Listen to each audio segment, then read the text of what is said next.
శ్రీ గురుభ్యో నమ. శ్రీకృష్ణ పరబ్రహ్మణే నమ. శ్రీమద్ భాగవత మహాపురాణమునందలి దశమస్కంధంలోని పూర్వార్థమునందు 29వ అధ్యాయము ప్రారంభము. శ్రీశుకుడు పరీక్షణ్ మహారాజుతో ఇట్లు చెప్పెను. పరీక్షణ్ మహారాజా, ఇదివరలో కృష్ణ భగవానుడు గోపికా వస్త్రాపహరణ సందర్భమున వారికి, కన్యలారా, మీ కాత్యాయని వ్రత దీక్ష ఫలించినది. ఇప్పుడు మీరు మీ ఇండ్లకు చేరుడు. రానున్న శరద్రాత్రులయందు నాతో విహరించడి భాగ్యమును నేను మీకు ప్రసాదించదను అని మాట ఇచ్చిండెను. ఇప్పుడు ఆ మాటను నిలబెట్టుకున్నటకై స్వామి సంసిద్ధుడాయను. ఇంతలో శరదృతువు రానే వచ్చెను. మల్లికాది పుష్పములు బాగుగా వికసించి సుగంధములను వెదజల్లుచుండెను. ఆ రాత్రులయందలి రామణీయకమును చూచి కృష్ణప్రభువు అచింత్య మహాశక్తియగు తన యోగమాయను ఆశ్రయించి గోపికలను నిమిత్తమాత్రముగా చేసుకొని రాసక్రీడలను నిరపుటకు సంకల్పించెను. భగవంతుడు ఇట్లు సంకల్పించినంతనే చిరకాల వియోగమును పొందియున్న ప్రియుడు తన ప్రియురాలని సంతోషపరచుటకై ఆమె ముఖమున కుంకుమను దిద్దినట్లు చంద్రుడు మిగుల హాయిని గూర్చడి తన చల్లని కిరణములతో తూర్పు దిశయందు ఎర్రని రంగును పులిమెను. ఆ విధంగా జనుల తాపమును తొలగించుచు చంద్రుడు ఉదయించెను. ఆ పున్నమి నాటి రాత్రి ఉదయించిన నిండు చంద్రుని బింబము కలువలకు వికాసమును కూర్చుచుండెను. లక్ష్మీదేవి ముఖమండలము వలె శోభాయమానముగా ఉండెను. నవకేశ్రముల వలె అరుణకాంతులను విరజిమ్ముచుండెను. కోమలములైన ఆ చంద్రకిరణముల స్పర్శతో ఆ వనమంతయును రాగరంజితమై కళకళలాడుచుండెను. ఆ వెన్నెల శోభలను వనరామణీయకమును గాంచి శ్రీకృష్ణుడు ఆ గోపికల మనస్సులు పారవస్యమును పొందినట్లు మధురముగా వేణుగానమనర్చెను. శ్రీకృష్ణుని యందే లగ్నమయ్యున్న మనస్సులు గల వ్రజభామినులు ఆ కమ్మని మురళీరవమును విన్నంతనే కృష్ణునిపై వారి ప్రేమానురాగములు పొంగిపొరలను. అట్టి పారవస్యమున ప్రభుదర్శనమునకై గోపకాంతులెల్లరూ తోటివారితో చెప్పకయే ఆ స్వామిని చేరుటకు పరుగులు తీసిరి. అప్పుడు వారి కర్ణకుండలములు వేగముగా అటునిటు అల్లాడుచుండెను.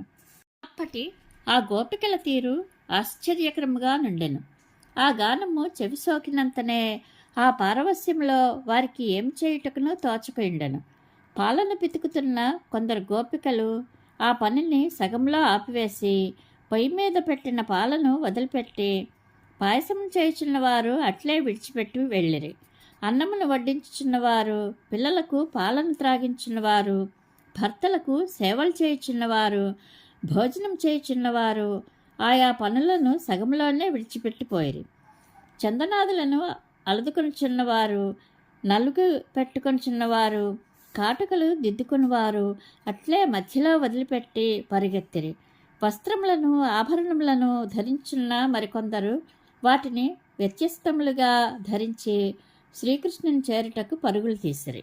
అంతేగాక వారిని భర్తలు, తల్లిదండ్రులు, సోదరులు, బంధుమిత్రులు ఎంతగా వారించుచున్ననో గోవిందుడు తమ మనస్సులను దోచుకుని ఉన్నందున ఆ పారవస్యంలో వారు వెనుదిరుగక ముందునకు సాగిరి. ఇళ్ల లోపల ఉన్నటి కొందరు తరుణీమణులు బయటకు రాలేక ఇండ్లలోనే ఉండిపోయారు. అయినను ఆ గోపికలు కృష్ణ భావనలో మునిగిపోయి కన్నులు మూసుకొని ఆయననే ధ్యానించుచుండరి. సహింపశక్యముగాని తీవ్రమైన కృష్ణ విరహతాపంచే వారిలోని అశుభ సంస్కారములు సమసిపోయెను. ధ్యానముచే పొందబడిన అచ్యుతుని ఆలింగనము వలన మహదానందమును అనుభవించుటచే వారి పుణ్యకర్మలను క్షయమయ్యను. అంతేగాక ఆ పరమాత్మను జారబుద్ధితో కలుసుకున్న వారలు త్రిగుణముల కార్యమగు దేహములను విడిచిపెట్టి వెంటనే సమస్త కర్మబంధముల నుండి విముక్తిని పొంది భగవంతునిలో ఐక్యమునందిరి అని శ్రీశకుడు పరీక్షణ్ మహారాజుకు చెప్పాను. అది వినిన పరీక్షణ్ మహారాజు ఇట్లు ప్రశ్నించెను. మహాముని, గోపికలు శ్రీకృష్ణ భగవానుని కేవలము తమ ప్రీతమునిగా భావించిరి, కానీ ఆయన ఎడల వారికి బ్రహ్మభావము లేకుండెను. ఈ విధముగా వారి దృష్టి ప్రాకృత గుణములయందే ఆసక్తమై ఉన్నట్లుగా అనిపించును. కావున గుణముల ప్రవాహ రూపమగు ఈ సంసారము నుండి వారు విముక్తులగుట ఎట్లు సంభవించినది? శ్రీశకుడు చెప్పెను. పరీక్షణ్ మహారాజా, శ్రీకృష్ణుని ఎడ బ్రహ్మభావన లేనట్టి శిశుపాలుడు వైరభావంతో నేనను ఆ స్వామిని పదే పదే స్మరించుట వలన అతడు ఆ ప్రభువు యొక్క అనుగ్రహంచే ముక్తిని పొందెను. ఇక ప్రేమభావనతో నిరంతరము శ్రీకృష్ణుని స్మరించుచుండెడి గోపికల విషయమును గూర్చి చెప్పవలసినది ఏమున్నది? ఈ సంగతిని గూర్చి నీకు ఇంతకు ముందే వివరించి ఉంటిని. మహారాజా, శ్రీకృష్ణుడు షడ్గుణైశ్వర్య సంపన్నుడు, షడ్వికారరహితుడు, ప్రత్యక్ష అనుమానాది ప్రమాణములకు అందనివాడు, అవాంగ్మానస గోచరుడు, సత్వాది ప్రాకృతములు లేనివాడు, అనంత కళ్యాణ గుణ సంపన్నుడు. అట్టి ఆ స్వామి మానవులకు ముక్తిని ప్రసాదించుటకై ఈ భూలోకమున అవతరించెను. కామము, క్రోధము, భయము, స్నేహము, బంధుత్వము, సౌహార్దము మున్నగు వానిలో ఏ భావముతోనైనను నిరంతరము శ్రీకృష్ణునితో సంబంధము కలిగి ఉన్నచో అట్టివారు ఆ స్వామిలో లీనమగుదురు. అట్టివారికి తప్పక మోక్షము ప్రాప్తించును. శ్రీహరి జన్మరహితుడు, పరమయోగులకును ప్రభువు. అట్టి కృష్ణ భగవానుని పాదస్పర్శ కలిగినంతనే చెట్లు, చేమలు మొదలగు స్థావరములు సైతము ముక్తిని పొందును. ఇంకా అనన్యభావంతో శ్రీకృష్ణుని స్మరించున్నట్టి గోపికల విషయమును చెప్పనేలా?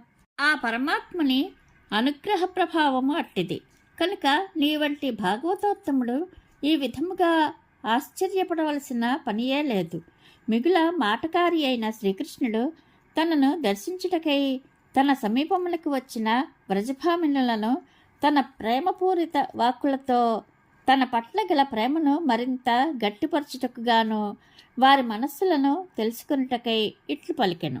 భాగ్యశాలినులైన గోపికలారా, మీ శుభాగమనము నాకు సంతోషకరము. మీకు స్వాగతము. వ్రజమంతయును ఆరోగ్యముగా నున్నది కదా? అందరూ కుశలమేనా? ఇంతకును మీ ఆగమన కారణమేమి? మీ ప్రీతి కొరకై ఇప్పుడు నేను ఏమి చేయవలను తెలుపుడు. సుందరీమణులారా, ఇది భయంకరమైన కాళరాత్రి. ఈ సమయమున ఇచ్చట సింహములు, పులులు మొదలగు క్రూర మృగములు స్వేచ్ఛగా సంచరించుచుండును. కనుక ఇట్టివేళ మీ వంటి కోమలాంగులు ఇచ్చట ఏమాత్రమూ నిలువరాదు. అయినదేమో అయినది. ఇక మీరు హాయిగా మీ ఇండ్లకు మరలిపోవటం మంచిది. మీరు అచ్చట కనబడకపోవటం వలన మీ తల్లిదండ్రులను, కుమారులను, సోదరులను, భర్తలను, తదితరులైన మీ ఆత్మీయ బంధువులను మీ కొరకై ఆందోళన పడుచు వెతకుచుందరు. బాధాకరమైన ఇట్టి సాహసకృత్యములకు దిగుట మీకు ఏమాత్రమూ తగదు. ఈ వనమునందు వృక్షలతాదులు అన్నీనూ చక్కగా వికసించిన పువ్వులతో నిండారియున్నవి. ఇది చల్లని వెన్నెలతో ఆహ్లాదకరముగా నున్నది. యమునా నది జలముల మీదుగా వీచుచు వచ్చుచున్న మందమారుతముల కారణముగా కదలాడుచున్న చిగురుటాకుల సోయగములతో ఈ వనము మిగుల ఇంపు గొలుపుచున్నది. దీని అందచందాలను మీరు చూచితిరి కదా. సాధ్వీమణులారా, ఇంకా ఏమాత్రము ఆలసింపక వ్రజభూమికి చేరుడు. మీ పతులకును అత్తమామలకును సేవలనర్చుడు. మీ గృహములలో పసిపిల్లలు ఏడ్చుచుందరు. స్తన్యమునిచ్చి వారిని సముదాయింపుడు. ఆవుదూడలు అంబా అంటూ అరుచుచుండును. వెంటనే వాటి సంగతి చూడుడు. పొదుగు భారములతోనున్న ఆవులను పితుకుడు. ఆ మాటలను అట్లుంచుడు.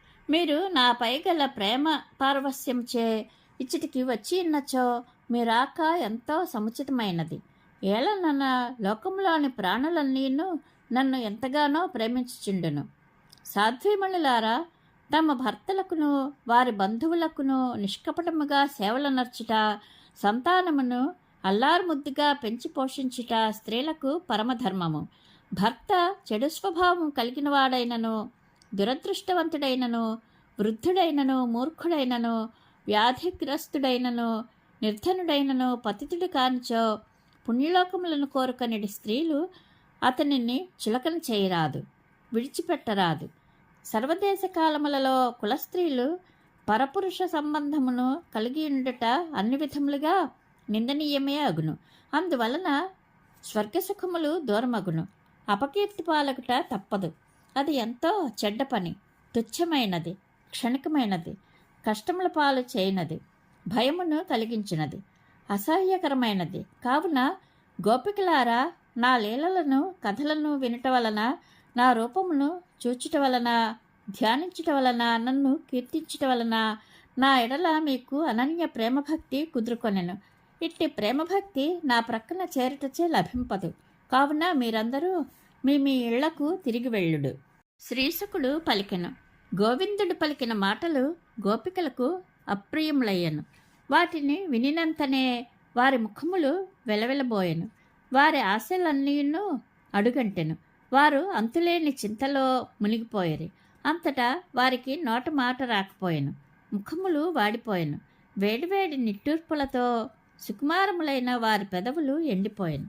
వారు తమ ఎడమకాళ్ల బ్రొటనవేళ్లతో నేలను గెరసాగిరి.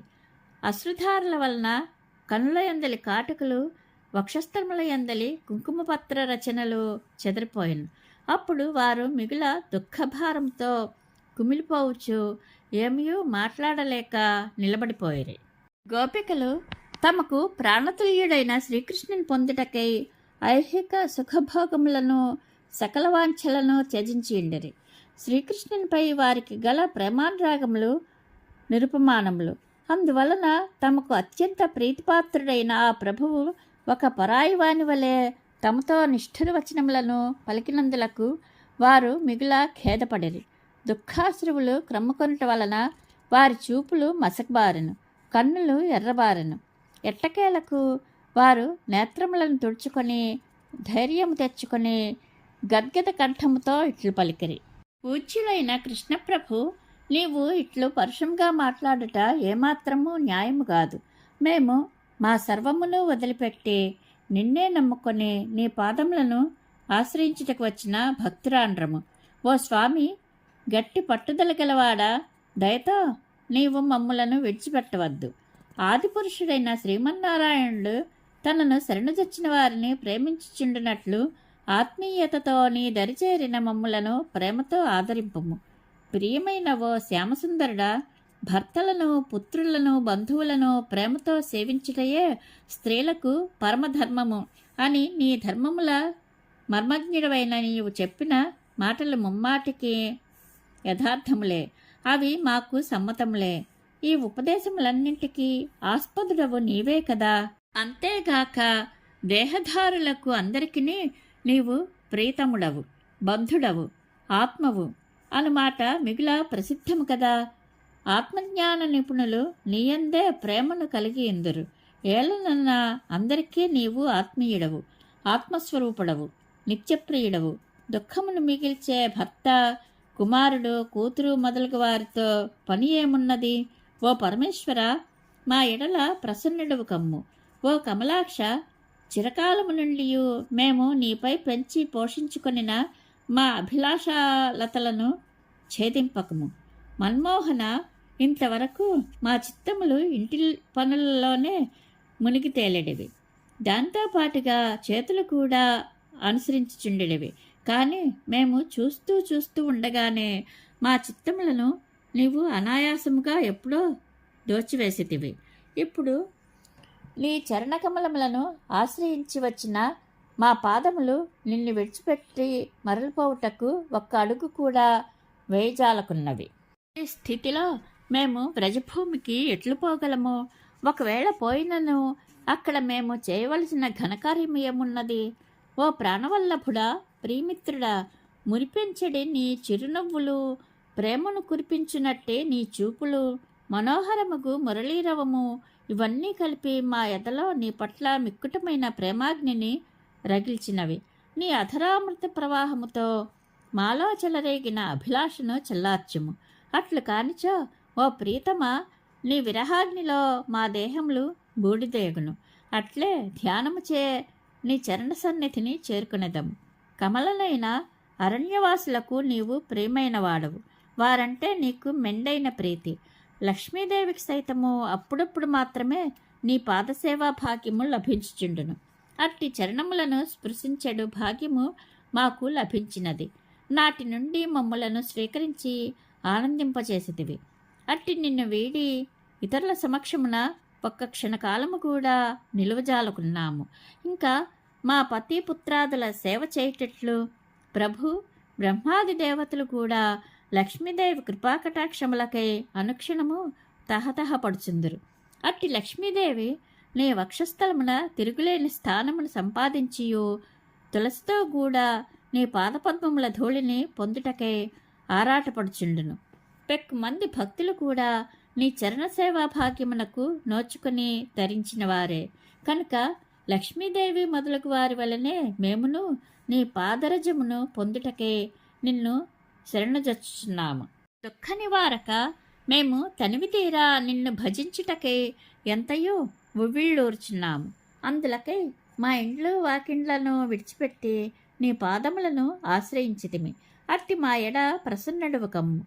పరమపురుష, మనోహరమైన నీ ఈ చిరునవ్వులను దర్శించుటకై నిరీక్షించుచు మన్మథతాపములకు లోనైతిమి. అందువలన మమ్ము నీ దాసీలనుగా స్వీకరించి మా తాపములను చల్లార్చుము. మనోహర, అందమైన ముంగురుల శోభలతో ఒప్పుచున్న నీ ముఖము, మణికుండలముల కాంతులు మిలమిలలాడుచున్న నీ చెక్కిళ్ళు ఎంతయు ఆకర్షణీయములు. అమృతములు కురిపించే నీ మధురాధరములు, దరహాసములతో తేజరిల్లుచున్న నీ చక్కని చూపులు ఎంతటి వారినైనను పరవశింపచేయును. బలిష్టములైన నీ భుజములు శరణార్థులకు నిరంతరము అభయమునిచ్చుచు తమ ఔదార్యమును ప్రకటించుచుండును. విశాలమైన నీ వక్షస్థలము లక్ష్మీదేవికి పరమరమణీయమగు ఏకైక విహారస్థానము. పురుషోత్తమ, నీ సర్వాంగ సౌందర్యమునకు ముగ్ధులమైన మేము నీకు దాసీలమగుచున్నాము. ప్రియమైన శ్యామసుందర, మధురమధురమగు పదములు గల ఆరోహణ అవరోహణ క్రమమును కూడిన వివిధముల మూర్ఛనలతో యుక్తమైన నీ వేణుగానమును విని ముల్లోకములను సమ్మోహపరచినట్టి నీ రూప సౌందర్యమును చూచి గోవులు, పక్షులు, చెట్లు, పశువులు కూడా పులకించిపోవచ్చుండును. అయినప్పుడు అంతటి గానమాధుర్యమును విని రూప సౌందర్యమును గాంచి మూడు లోకములలో వ్యామోహమునకు గురి కాని ఏ ఒక్క స్త్రీ అయినను ఉండినా ప్రభు సురలోకమును రక్షించుటకై శ్రీమన్నారాయణుడు ఉపేంద్రుడై అవతరించినట్లు మా వ్రజవాసుల ఆర్తిని హరించుటకై నీవు ఈ గోకులమున జన్మించితివి అనుమాట ముమ్మాటికి నిజము. ఆర్తబంధు, మేమందరము నీకు దాసీలము కనుక నీ కరస్పర్శ సుఖమునకై తపన పడుచున్న మా వక్షస్థలముల యందును మా శిరస్సుల పైనను కోమలములైన నీ చల్లని చేతులను ఉంచి మా తాపములను చల్లార్చుము. శ్రీశుకుడు చెప్పెను. పరీక్షిత్ మహారాజా, శ్రీకృష్ణుడు సనకాది మహాయోగులకును ఈశ్వరుడు. ఆ స్వామి ఆ గోపభామినులు ప్రేమ పారవస్యంతో మరపెట్టుకొనుచు పలికిన విలాపవచనములను శ్రద్ధగా ఆలకించెను. ఆత్మయందే రమించినట్టి ఆ ప్రభువు ఆ గోపికలపై జాలికొని చిరునవ్వును చిందించుచు అందరిలోనూ శ్రీకృష్ణ రూపుడై వారితో క్రీడించెను. చిరునవ్వును చిందించెడు శ్రీకృష్ణుని సుందర వీక్షణములు ప్రసరించుటతో గోపికల ముఖములు వికసించెను. అప్పుడు భగవానుడు తన భావభంగిమలను చేష్టలను గోపికలకు అనుకూలముగా చేసెను. ఆ సమయమున మనోజ్ఞములైన దరహాసముతో మల్లెమొగ్గల వంటి దంతదీప్తులతో తేజరిల్లుచు మండలాకారమున గోపికలతో కూడి ఉన్న ఆ స్వామి నక్షత్రమండలమున శోభిల్లుచున్న చంద్రుని వలె అలరార్చుండెను. వందల కొలది గోపికలకు స్వామి అయిన శ్రీకృష్ణుడు వెలుగులను వెదజల్లుచున్న వైజయంతిమాలను ధరించి వారితో విహరించుచు ఆ బృందావనము యొక్క అందచందములను ఇనుముడింపచేయుచుండెను. అప్పుడు గోపవనితలు శ్రీకృష్ణుని గుణగణములను లీలావైభవములను పారవస్యముతో కీర్తించుచుండిరి. ఆ కృష్ణప్రభువు కూడా వారి ప్రేమాతిశయములను రూపలావణ్యములను మెచ్చుకొనుచు గానం చేయుచుండెను. యమునా నదీ తీరమునందు చల్లని ఇసుక తిన్నెలపై చేరి కృష్ణుడు గోపికలతో కూడి విహరింపసాగెను. అప్పుడు శీతల తరంగముల మీదుగా పరిమళములను వెదజల్లుచున్న కలువల మీదుగా వీచుచూ వచ్చుచున్న మందమారుతములు వారికి హాయిని గూర్చుచుండెను. అంతటా కృష్ణప్రభువు వారి ముంగురులను సవరించుచు సరసాలాపములు, చల్లని చూపులు మొదలగు చేష్టలతో ఆ తరుణీమణులను ఆనందింపచేసెను. గోపికలు మహాత్ముడైన కృష్ణ భగవానుని చేరి తనివితీరా సుఖానందములను పొందిరి. వారి మనోరథములన్నీను ఈడేరెను. అంతటా వారు ఈ లోకంలోని స్త్రీలలో తమ ఎంతటి భాగ్యశాలినులు లేరనియు తామే గొప్పవారమనియు తలంచుచు పొంగిపోసాగిరి. అప్పుడు శ్రీకృష్ణుడు గోపికల యొక్క సౌభాగ్యమదమును దురభిమానమును గమనించెను. వారి గర్వమును అణిచివేయుట ద్వారా వారిని అనుగ్రహించుటకై అక్కడనే అంతర్ధానమయ్యెను. ఇది శ్రీమద్భాగవత మహాపురాణమునందలి దశమస్కంధములోని పూర్వార్థమునందు 29వ అధ్యాయము సంపూర్ణము. శ్రీకృష్ణానుగ్రహ ప్రాప్తిరస్తు. శుభం భూయాత్.